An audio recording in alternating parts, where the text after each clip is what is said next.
நாய்க்குட்டிகள் பிறக்கும்போது அதுக்கு கண்ணு தெரியாது, காது கேட்காது, பல்லும் இருக்காது. நாய்கள் படுக்கும்போது சுருண்டு படுக்குதுன்னு பார்த்துருப்பீங்க. அது ஏன் தெரியுமா?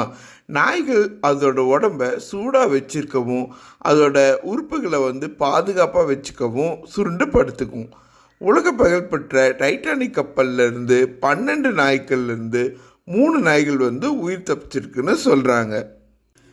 மனிதர்களை விட 4 மடங்கு தூரத்தில் ஒலிகளை கூட நாய்களால் கேட்க முடியும். இரவு நேரத்தில் மனிதர்களோட பார்வை திறனை விட நாய்களோட பார்வை திறன் ரொம்ப அதிகமாக இருக்கும்.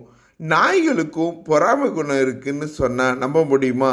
வீட்டில் நீங்கள் 2 நாய் வளர்த்துட்டு இருக்கும்போது ஒரு நாயை நீங்கள் கவனிச்சுட்டு இன்னொரு நாயை கவனிக்கலைன்னா அந்த கவனிக்காத நாய் உங்கள் மேலே பொறாமைப்படும். நாய்க்குட்டிகள் பொதுவாக 18 மணிலேருந்து 20 மணி நேரம் வரையும் ஒரு